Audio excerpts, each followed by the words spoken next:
Olá, amores! O assunto de hoje é circuito elétrico. Bem, para a gente construir um circuito elétrico, a gente precisa basicamente de três elementos. O primeiro é corrente elétrica. E o que é corrente elétrica? É o fluxo de elétrons por um condutor. Na fórmula, a gente usa a letra I para simbolizar a corrente elétrica e a unidade da corrente é o ampere. Daí vamos para o segundo elemento do circuito, que é a tensão elétrica. E o que é tensão elétrica? De uma maneira bem simples, bem resumida, a gente pode dizer que a tensão elétrica é a força que vai empurrar os elétrons pelo condutor. A gente vai usar a letra U para simbolizar a tensão elétrica na fórmula e a unidade da tensão é o volt. Vamos então para o terceiro elemento do circuito, que é a resistência elétrica.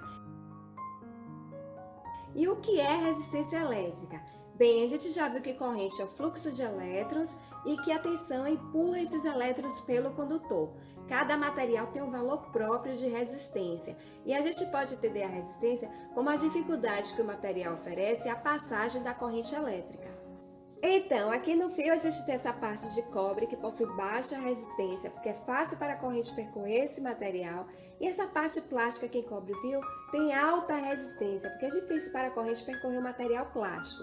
Então, resistência elétrica é entendida como isso, a dificuldade que o material oferece à passagem da corrente elétrica. Então, corrente, tensão, resistência, desenhando um circuito simples ficaria assim: um resistor, uma fonte de tensão e a circulação de corrente elétrica pelo circuito. Ainda sobre resistência, observe que um fio com maior espessura, com maior área, é mais fácil para a corrente percorrer do que um fio com menor espessura. Então, por exemplo, um fio de área 4 milímetros é muito mais fácil para a corrente elétrica percorrer do que um fio de 1,5 mm de área. Então, quanto maior a área, menor a dificuldade e menor a resistência elétrica. Outra questão é o comprimento do fio. Quanto maior o fio, mais difícil para a corrente percorrer, então a resistência elétrica é maior. Daí vamos para a primeira lei de Ohm. Na primeira lei de Ohm fica claro que existe uma proporcionalidade entre os elementos do circuito.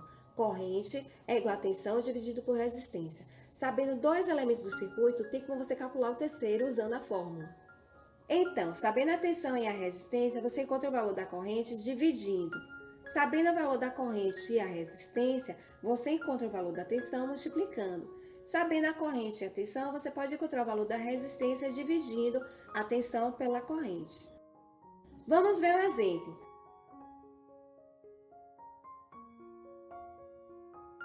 Aqui temos um circuito em que a resistência é 20 ohms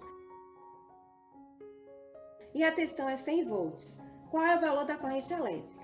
Bem, corrente é igual a tensão dividido por resistência. Então, corrente vai ser 100 dividido por 20, 5 amperes. Segundo exemplo, temos agora um resistor, que é 5 ohms, e a corrente é 15 amperes. Qual é o valor da tensão? Bem, corrente é tensão dividido por resistência, a corrente é 15, a resistência é 5, então 15 vezes 5, 75 volts. Agora é sua vez. Calcule o valor da corrente elétrica, sabendo que nesse circuito a resistência é 10 ohms e que a tensão é 200 volts. Qual é o valor da corrente elétrica?